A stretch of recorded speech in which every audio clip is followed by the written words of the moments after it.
It's time for the best coverage of the top stories in sports. The Sports Wrap with Jason Page starts now. Indeed it does on this Tuesday, and great to have you all with us all across America and Canada, or however you're watching or consuming the video that is in front of you. We got a lot to do over the next 60 minutes. Nick Ferguson, former NFL safety, will hang out with us. I'm going to try and get him to do 3 full segments of NFL talk with us today on the show. Denver sports media personality. We'll get some thoughts with him on some of the stuff we haven't gotten to from the NFL in Week 12 and some of the stuff that we already have gotten to. Get his thoughts on that as well. Brian Kelly, not happy. His reps say he's getting a raw deal from the folks at LSU. It's keeping him from getting a job. We'll get into that coming up a little later on. We should only be so lucky as to get a raw deal and get paid as much as Brian Kelly got paid to do absolutely nothing at LSU. Oh, sorry. Went off on a tangent there. Odds and ends, we'll also talk a bit about Shohei Ohtani, who's in the news. Anytime there's Shohei Ohtani news, it's a good Tuesday. And we start things out in the NFL, and Sam Yarnell is here in all his splendor. So the Niners win last night. And look, maybe it's the best of all circumstances if you're the Niners. Sure, you'd love Brock Purdy to play better, and we'll get to that in a second. But to be able to win a game where your quarterback throws 3 first-half interceptions, and you weren't even trailing at the half of a game where your quarterback threw 3 first-half interceptions, obviously still says a lot about what the remaining pieces of that defense and Robert Saleh and what he continues to do on a week-in, week-out basis to make that defense palatable. Our friend Nick Ferguson loves to talk about Vance Joseph and the fact that he gets short shrift. Well, we haven't talked nearly enough about what Robert Saleh has done this year with this 49ers defense. But, Sam, that being said, I don't want to say there's a quarterback controversy in San Francisco. I know you probably will because you love stirring the pot. But I mean, if you're a Niners fan, it wasn't injuries that caused Brock Purdy. It wasn't missing players. He just made 3 bad throws last night that resulted in 3 interceptions. He could have had another 2 early in the fourth quarter on some bad throws he made as well. Still, San Francisco wins. They have 8 wins. You are what your record says you are. But there can't be a lot of faith right now in the Bay Area in Brock Purdy coming off that performance, Sam. No, you're right, Jason. There should absolutely be a quarterback controversy. Frankly, I don't see how you can have Brock Purdy go out and throw out that performance and then go back to him. I'm sorry, it's a 7th-round pick. Any other 7th-round pick does that. That's a career ender. That's curtains. I kind of think it probably should be on Brock Purdy in the Bay Area. And I know that, there's contractual obligations. That's and a big paying thing. Him a ton of money that they're going to have to try to figure out how to get off of now.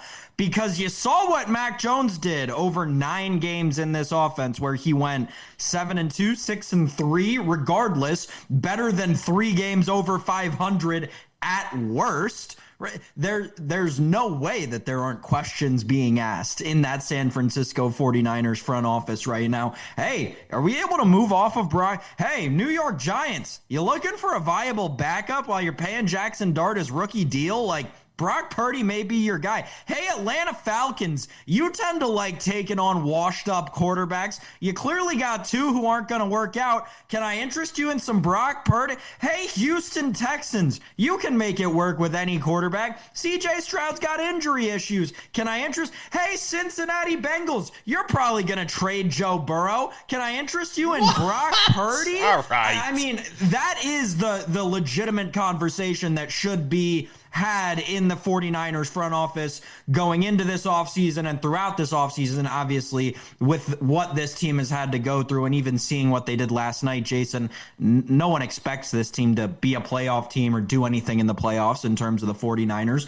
But you've got to have real conversations about moving on from Brock Purdy in the offseason, not only because of this game, but because of what you've seen from this organization all season in how they kind of weirdly handled the Purdy thing, and he was ready to come back, but he wasn't coming back yet, and no one knew why. Maybe we know why now. Maybe it's because Mac Jones is simply a better quarterback in this offense than Brock Purdy is. Well, we know Kyle Shanahan loves Mac Jones. That's been made evident and made clear by a lot of people around that when organization by numbers, now. No. But I even before, I mean, remember, this team wanted to draft Mac Jones. So, I mean, we already know that this team, has and this head coach has a passion for Mac Jones. That said, you can't just simply throw away the money part of it, because it's easy for us to spend Jed York's money. But the reality is, it's Jed York's money. And these decisions ultimately, rightly or wrongly, are made at a level beyond Kyle Shanahan's pay grade. And they're made at the GM level, and they're made at the ownership level, and there's going to have to be write-off and sign-off. It's easy to just say, well, Brock Purdy's any other seventh-round pick, you'd cut him after a performance like that. Yes, but not every other seventh-round pick went to a Super Bowl. Not every other seventh-round pick has, the kind of money coming to him that Brock Purdy does. On paper, it makes sense to go to Mac Jones, especially from the contractual standpoint and what you'd be able to save on the money side and what you could do with that if you can move Brock Purdy. There could be dead cap issues as well that they have to deal with.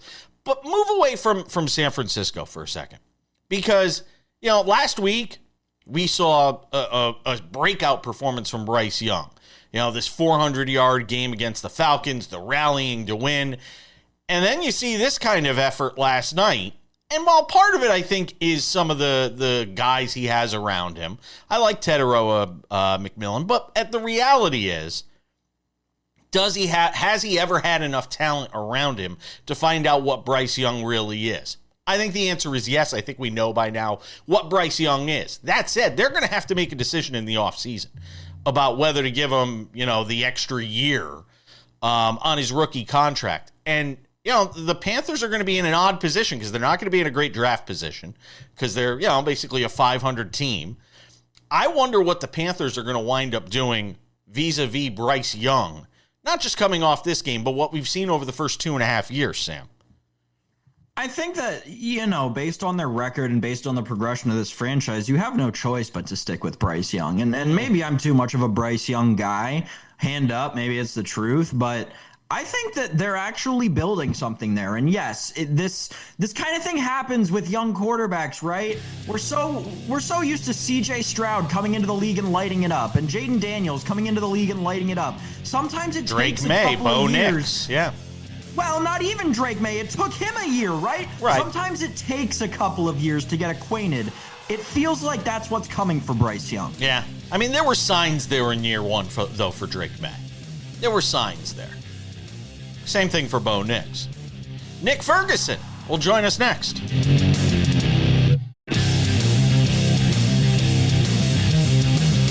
Welcome back to this Tuesday edition of the show. We're talking more NFL. And as promised, Nick Ferguson is here. Former NFL safety. Hangs out with us here and there everywhere. Does a great job in the Denver sports media market as well. Former Bronco, former Jet. Sam likes to remind us former Bill. I always say former Hartford Colonial because that's where I met Nick for the first time.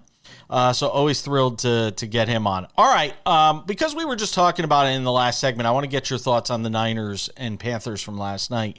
Because, look, at the end of the day, it's a win for the Niners. They have 8 wins. I think it's Kyle Shanahan's best job yet. Of all the seasons he's coached this team, Nick, I think this is the best job he's done coaching this Niners team. Give me a thought, though, on the Brock Purdy side of this, because Sam and I were talking about it in the last segment, and Sam thinks, you got to go to Mac Jones. He's, Kyle Shanahan's a Mac Jones guy. And look, I can understand that there are going to be some people out there that want to stir up controversy when it comes to the quarterback spot. It is the, most talked about position in all of sports when it comes to drama. And Mac Jones obviously won a bunch of games as the starter this year.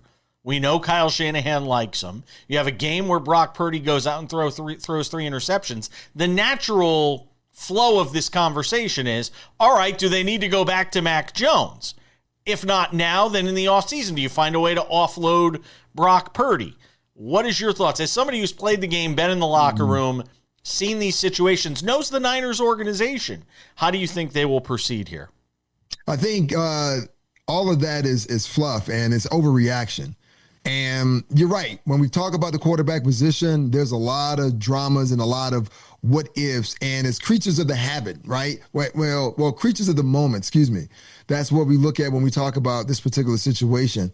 And Mac Jones has performed well, but let's not kid ourselves. This is a guy who was a former first-round draft choice, and he's been on 3 teams so far. And it's a reason why that's been the case. And you look at Brock Purdy, who was Mr. Irrelevant, people kind of cast him aside.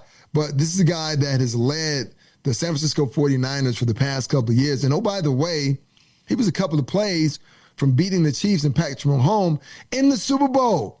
Mac Jones has not done that, right? It's a great name, and yeah, I know. When you think about Kyle Shanahan, he likes Mac Jones because Mac Jones is the type of quarterback that he's used to. Like that's, I guess, an updated version of Kirk Cousins, if you will. But is Mac Jones enough to get you to where you need to get to?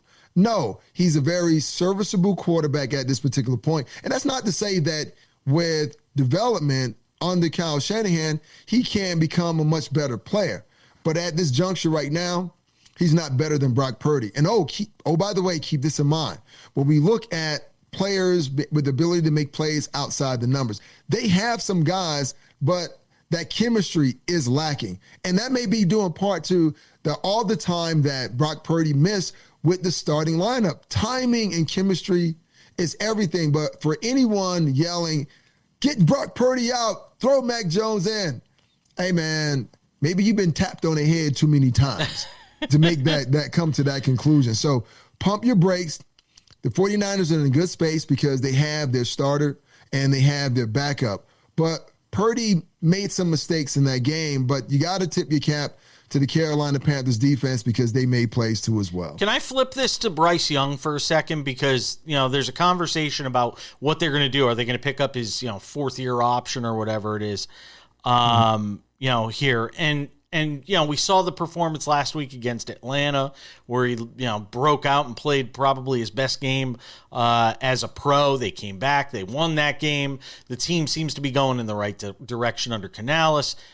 Do you get a sense as to whether they even know yet whether Bryce Young is the guy? Like, is he playing for his job basically over the final 5-6 games of this season?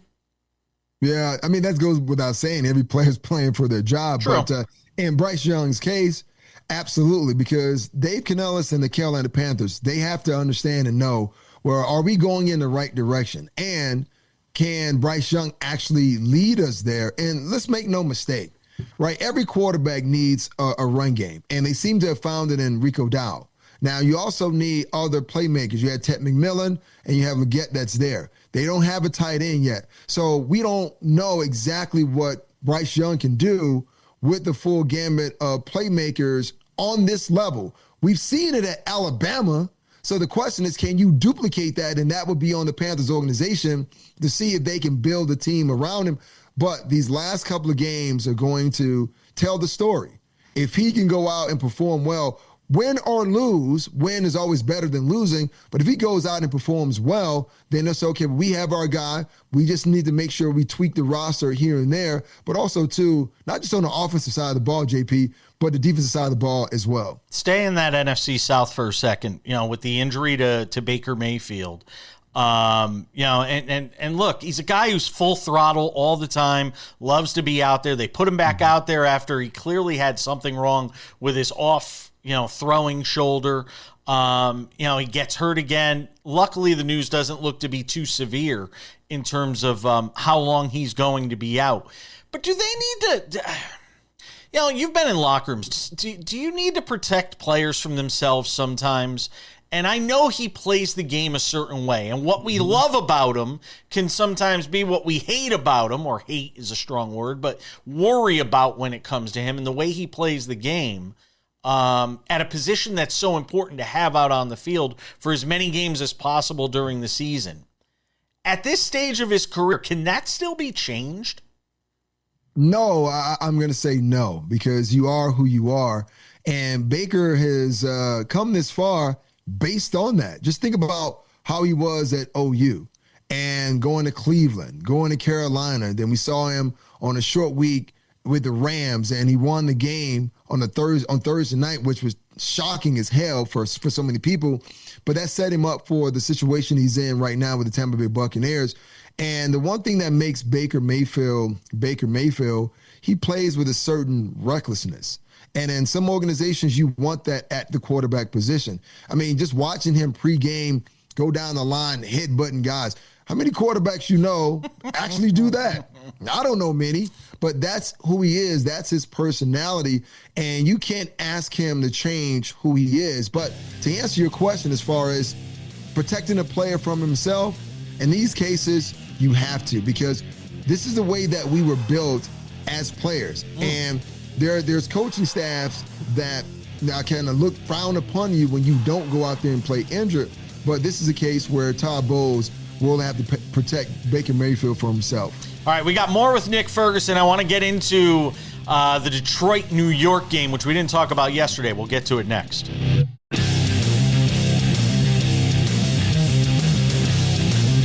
Welcome back to the show. More conversation with Nick Ferguson, former NFL safety, hanging out with us on this Tuesday edition of the program. I want to get to you on Detroit and New York. Sam gave me grief yesterday on the show for not talking about the Lions-Giants game, which was a great game, but it's a 2-win Giants team. I mean, and Detroit wins, and all of that is great.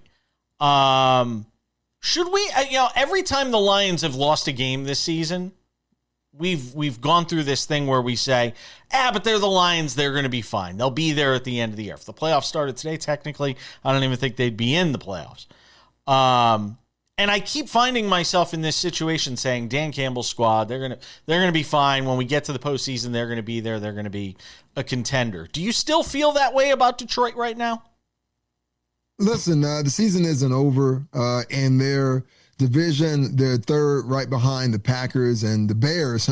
Who saw that one coming? The Bears would be where they are. But the reason why people talk about the Lions the way they do, because Jared Goff, and they have Amon St. Brown, they have Montgomery, and they have Jahmyr Gibbs. Offensively, they have firepower, and they've proven year after year that they can score points. The biggest issue is, can they win a shootout? I don't think they can. This is a team that's built to win multiple shootouts. Maybe, let's just say, in a 4-game stretch, I'll give them maybe 2 times that they'll be able to win those types of shootouts. But I think the thing that helps them is that they're looking up at the Green Bay Packers. The Packers have not performed well. Josh Jacobs is injured right now. Jordan Love doesn't look like what I thought he was going to be coming into the season, and they're struggling to kind of push the ball down the field. They got tight ends injured. And I know at this stage of the game, everyone's dealing with injuries, but unlike Kyle Shanahan in San Francisco, Matt LaFleur and the Green Bay Packers, they're not showing as though they can overcome those injuries. And no, don't get me started on the kicking game. Whoa. So if you're the Detroit Lions and you're fans, you're saying just what you said. We still have an opportunity, but here's where the rubber meets the road. There's a game on Thanksgiving. It has to start with them winning that game and then winning the other games throughout the season. But right now, I mean, it's surprising to say it, but the Chicago Bears are dominating that division. I don't know about dominating. I mean, they're winning the division. I wouldn't say they're dominating. Hey, Coach Prime said dominate. It's right? So amazing. Right? It's just so amazing how cyclical these things are, and how you can lose so many close games one year and then go the next year and win. Like I take the Giants as an example because we were talking about Detroit.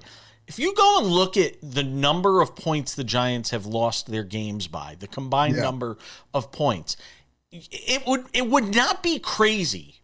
Not that I want to make this a conversation about the Giants with the helmet above my head, but it wouldn't be crazy if the Giants won 9 games next year. Would you be? If the Giants are healthy next year, would you be shocked if that team won 9 or 10 games?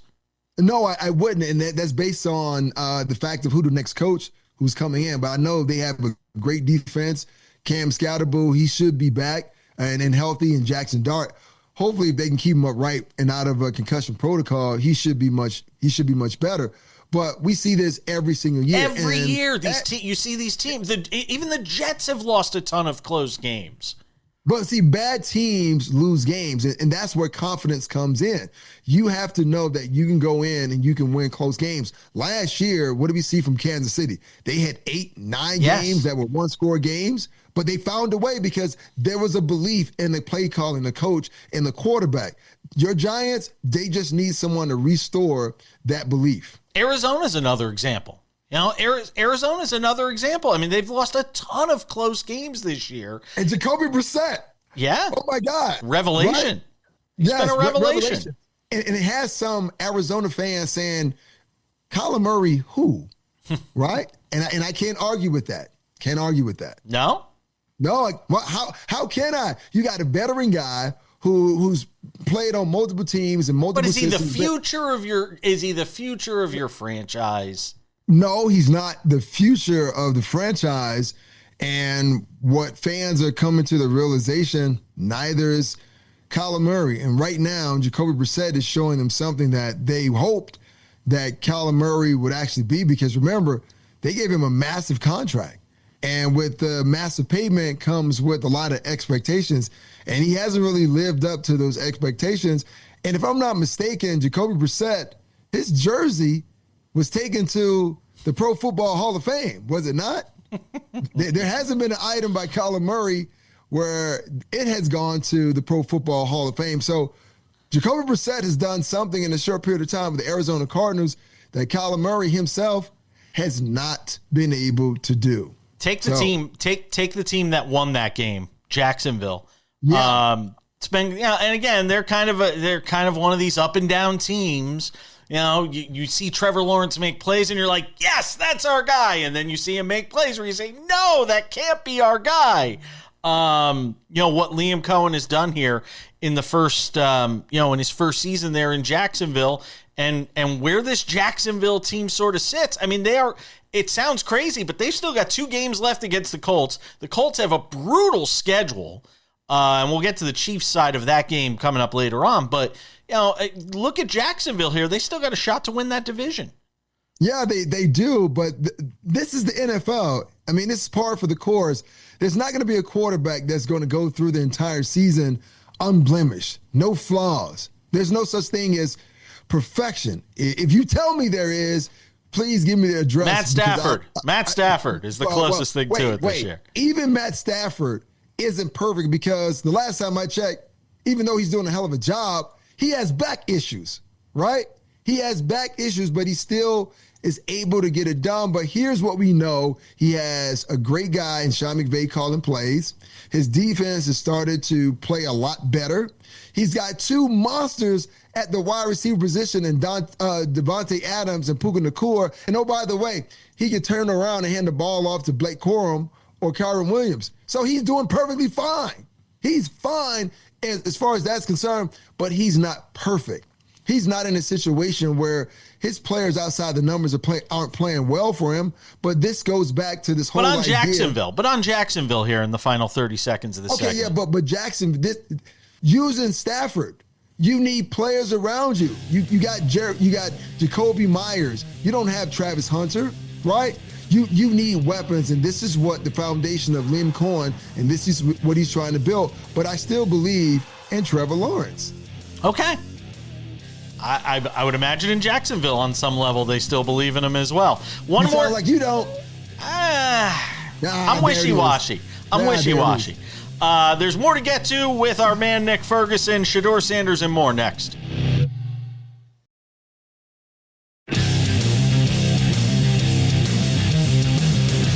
One more segment because we bolted him to the chair with Nick Ferguson, former NFL safety. Broncos, most notably. He's in Denver, the belly of the beast, and we'll get to the Broncos here in a second. But a thought on Shedeur Sanders, who, I have done the complete 180 on. I was not a fan at Colorado for reasons that we've long chronicled, so I'm not going to go back through it all. Then he goes into the NFL draft. At one point, he was, thought to be the number 1 pick in the draft. Slips all the way down to the 5th round. 3rd quarterback, 4th quarterback is even going to make the team. Now he's the starter. Dillon Gabriel gets hurt. He's in concussion protocol. He comes in. He doesn't play all that well. People are like, oh, see, he's terrible. Not realizing he had no reps with the first teamers. And I thought Jeff Saturday really mentioned it very well when he talked about the fact that they don't have the cadence. I mean, he's not worked with these guys. Now he gets a full week of practice. He goes out, plays a good game. Not a great game, but plays a good game against the Raiders. The Raiders, which some people are going to bring up, including me.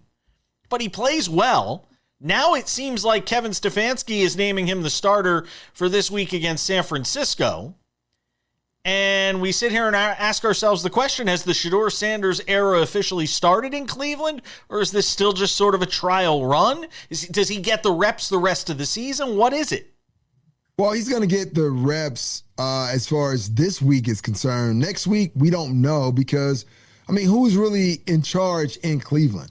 And it seems as though it's been somewhat of an utter disaster because how could you have two rookie quarterbacks and not give them equal share? And I can say, even if you don't want to give them equal share, let's say if there's 10 reps in the period and you wanted to give Dillon Gabriel 8 and Shedeur 2, I'm fine with that. But you have to make sure that he's prepared and he's developed. But isn't this been an ongoing problem with the Cleveland Browns organization not developing the quarterback position? So I'm not too surprised. And when you talk about the fact that Shedeur Sanders played good, not well, I'm all for it. I totally understand it. And if you said, and this what you and so many other people are talking about, the fact that it was against the Raiders, here's what I would say. Those guys get paid too. They're in the NFL. They may be an awful team. That's not his fault, right? It's not his fault that Pete Carroll continues to fire coaches. Those guys have to go out there and they have to do their job. But I'll say this. You take that performance and then you go back to that first preseason performance where he started against the Carolina Panthers starters and he moved the ball down the field. What you saw was a glimpse of what was possible if you gave Shedeur, or I say any player for that moment or opportunity to go out there and get starters rep. It builds confidence. In this case with the quarterback, we're talking about timing and rhythm. And when you would throw him out there a week before after Dillon was concussed with a bunch of guys he hadn't even worked with, what did you think was going to happen? And that was overly analyzed by so many people and former football players that it was utterly ridiculous listening to these individuals try to break that game down. But tough task this week against San Francisco. They're going to be prepared for him. So be prepared to watch him not have as much success because when you think about the Browns offense, they don't got a lot of talent outside the numbers, which is going to hurt him moving forward. Give me a thought on your division, the one that you're focused on out there with the Broncos in the AFC West. Obviously leading the division. They get the Commanders this week, a very winnable game, 9-2 on the season. You saw what the Chiefs did in rallying down 20-9 with 9 minutes left, able to beat the Colts in that game to keep their playoff hopes alive. We know what the Chargers have been, again, one of those up and down teams without Joe Wall to protect Justin Herbert. Obviously, some concerns as far as protecting him in the passing game. Give me some thoughts here on the AFC West in the final couple minutes we have. It's the number one seed for the Denver Broncos. And the topic of conversation was, well, who are you rooting for on Sunday, the Chiefs or the Colts? Now, there's some Broncos fans, they're so loyal to the team, I can't root for the Colts. I can't root for the Chiefs. I'm like, well, I rooted for the Chiefs to win. I didn't root for them, like, go get him, Mahomes, go get him, Kareem Hunt. But no, I rooted for the outcome because that's in the best interest of the Denver Broncos for that number one seed because the Colts have a one-game advantage because they beat the Broncos. So you want the Chiefs to go ahead and defeat the Colts. But now everyone's, well, you know what? We don't have to worry about the Chiefs, but you're still damn scared of them because you're like, well, you didn't want them to win. You wanted the Colts to win because you wanted to officially eliminate the Chiefs. They're not going to go anywhere. Let's be totally honest. They're not the same team, but they're not going anywhere. The Broncos need to focus on winning every single game. And that starts on the road against the Commanders. Win that game. Now you're 10-2. Now, the Patriots, I don't know if the Patriots have a bye next week, which I don't think they do, but that's the team that you're competing with. So win every game from this point on, beat the Chargers again, and on Christmas, that's going to be the tail of the tape, right? That's going to be the game that the Broncos will be able to put the nail in the coffin for the Kansas City Chiefs, at least far as this season is concerned. So win out and let everything else take care of itself. In the final 30 seconds I have with you here, and this is a tough question to answer in 30 seconds. Phillip Rivers, semifinalist for the Hall of Fame. Are you putting him in if you're on that committee? Over who? Are we just talking about just putting him in on his resume alone? No, talking with the other. I mean, he's up there with like 50 guys or something like that as far as semifinalists are concerned. I mean, does he get in this class?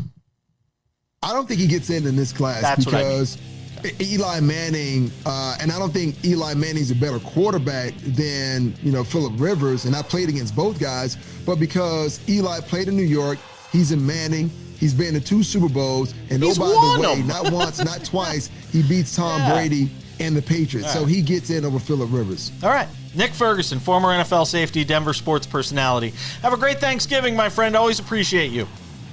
Be good.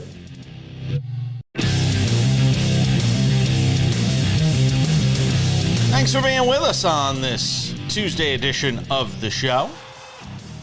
Hey, if you're not already subscribed to the Sports Wrap with Jason Page podcast, bing. Get on there and do it.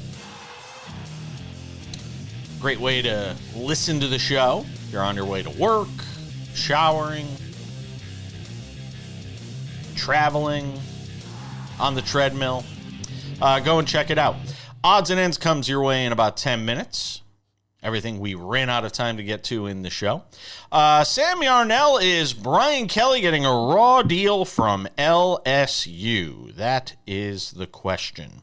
Attorneys for the now former LSU head coach, Tan Wetzel and Pete Thamel, with the byline on this one for ESPN.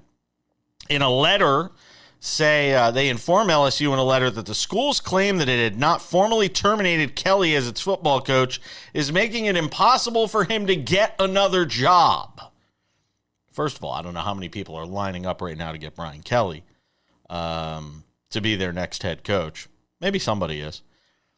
But letter was sent out on November 18th to LSU. Athletic director says, Kelly, he reserves all rights to seek any and all damages to the fullest extent permitted by law for the interference in any potential job candidacy. So they still haven't really fired him. They've basically just benched him, and they're now preventing him from getting any other sort of job. Sam, it's kind of weird. Yeah, I mean, we said a couple of weeks ago that this was going to get ugly, and it has. I mean, when you had when the governor started to say whatever he was saying, however long ago that was. You remember that's when this whole thing was like, okay, this is not going to be fun for anybody. This is what coaching, firings are going to turn into in this day and age. It's going to be more and more common to have to deal with the legal battles and so on and so forth. It's not so much that people are running to hire Brian Kelly. It's a couple of things with regard to that he can't find another job thing. There's no school that's going to want to take him on as an assistant or a special assistant or whatever the case may be, just a no-name, nothing job just to keep himself busy. There's no school that's going to want to do that while LSU putting out press releases saying, hey, we never actually terminated him and we could actually fire him for cause, but we just told him to stop showing up to work. That's not how this works, LSU, and it's just showing that you fired your AD and you've got a bunch of politicians trying to run an athletics office, and I'm sorry, but politicians don't know ball. It's as simple as that. And we can have, if there's any politician out there watching, I know most of you probably get the show on your office building TVs en masse. Shout out to the DMV, although from what I understand, you're never there these days. Regardless, that's beside the point. If you're watching the show and would like to debate that with me, please, please, please, my open invitation to you, any sitting congressperson, senator, if you think you actually know ball, I promise you you don't. Any governor, lieutenant governor from Louisiana, I promise you don't know ball, and you can come on this show and I will gladly run circles around you in terms of ball knowledge, despite me being 25 and you being however old politicians are. Jim Jordan might. I don't know. Jim Jordan knows ball. I will still run laps around them all in terms of ball knowledge. Okay, so this is what happens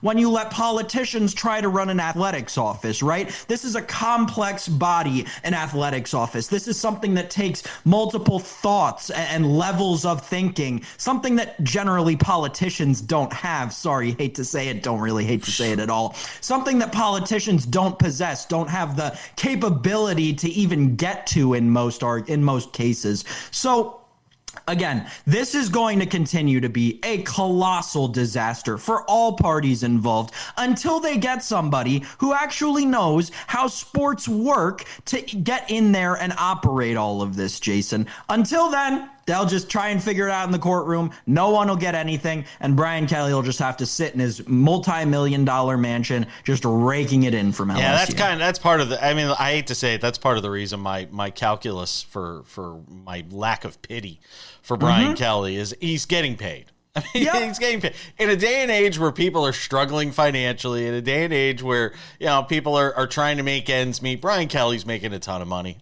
Dozens of millions of dollars. 64 years old. I mean, I don't think people are going to be banging down the door for Brian Kelly to be their next head coach. I'm just saying. No, you're right. You're right. And look at what he just did, Jason. He just had a team that was, preseason top 15, top 10 overall, and absolutely had them crash and burn at every possible angle. He couldn't even get a job in the Sun Belt. Jim Jordan, line one, wants to talk ball with Sammy Arnell, he says. Oh, my gosh. Tommy Tuberville. Hold on. Tommy wants to talk ball with Sammy Arnell. I'd listen. I'd hire Tommy Tuberville tomorrow if it got him out of the Senate. I'd give him my head coaching job tomorrow if it got him out of the Senate. But oh well, not gonna happen. Love all of you guys in DC, even if he can't talk ball.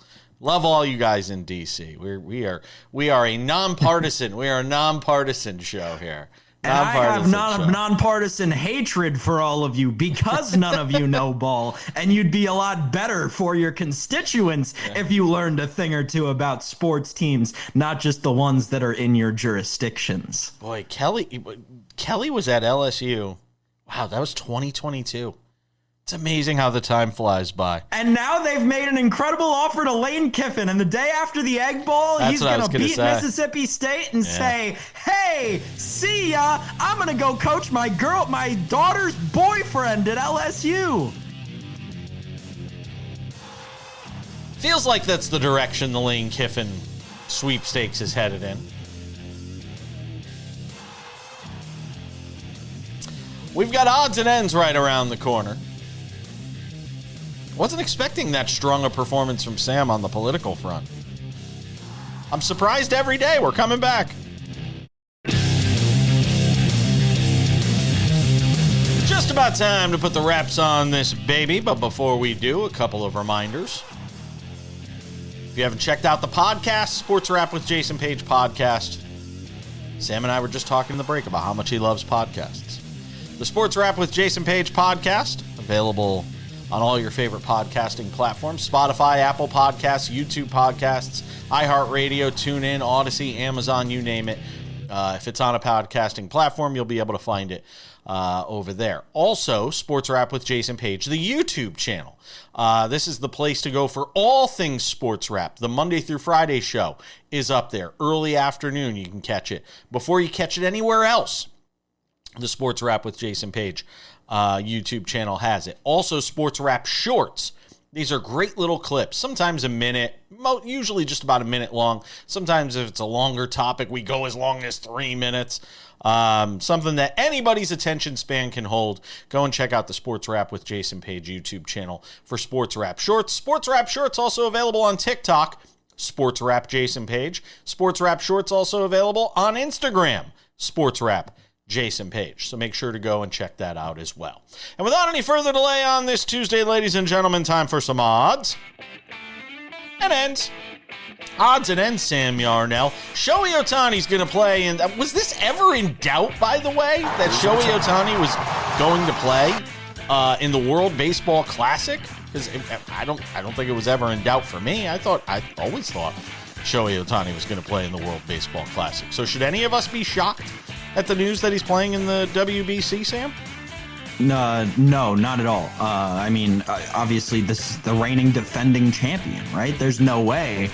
I mean, for a bazillion reasons, there's no way that Shohei Ohtani, in my mind, would have ever missed this, especially just because he got the chance to go up one last time with Mike Trout. If they put him on Team USA as a reserve, that could be fun to watch. I wonder if Mike Trout's going to be on that team now that you mentioned it. I'm not sure. We obviously are just starting to get trickles of all these like we got the star players for Team USA first in like the middle of the season, and now we're getting the star players for everybody else. It's going to be still a couple of months before we know who all the entire full rosters are for everybody. I'm trying to find the projection for the Japan roster or the Japan lineup right now, though, because I believe it is supposed to be a really good one. Not, though, however, Jason, as good as the Dominican Republic's projected roster, which, again, I have been saying for a couple of months, and I will still stand on at this point. I do believe everybody should and will tune in to this year's WBC for the Dominican Republic's baseball team, as it could very well be the greatest 9 players put on a baseball field at one singular time. I'm dead serious. Could be better than the Murderers Row Yankees. All right. Fair enough. We'll see how obviously that pans out. Odds and ends.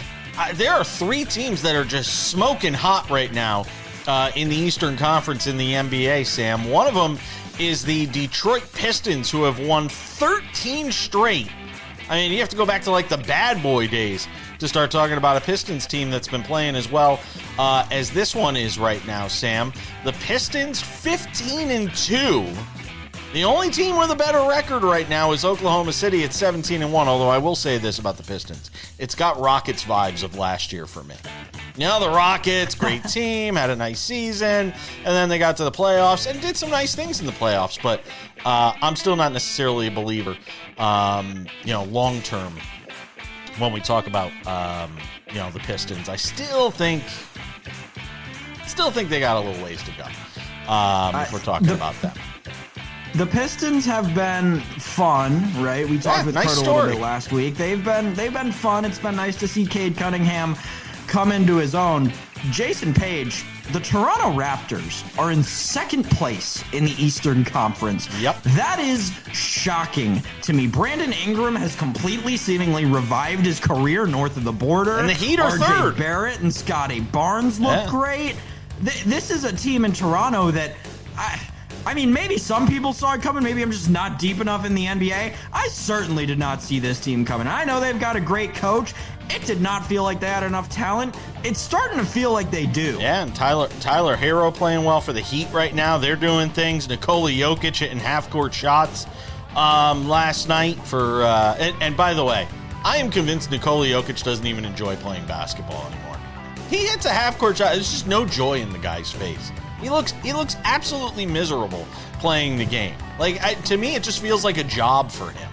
I don't know. He, just my in that thought. game last night, had the most casual triple-double you'll ever see. 17, 10, and 16. Like that is the most... Yeah, I just showed up to work today and was better than literally everybody else in the league right now, so I put up these numbers, and then I'm going to go ride my horses later. One last note from the NFL to finish the show. We started the show with the NFL. We'll finish it with the NFL. Quarterbacks Drew Brees, Phillip Rivers, Larry Fitzgerald, Jason Witten, Frank Gore made it to the semifinal stage in their first year of eligibility for the Pro Football Hall of Fame. Will they all make it, Sam? They can't all make it. Brees, Gore, and Fitzgerald feel like locks to me. Outside of that, I don't know. Phillip Rivers might. He might.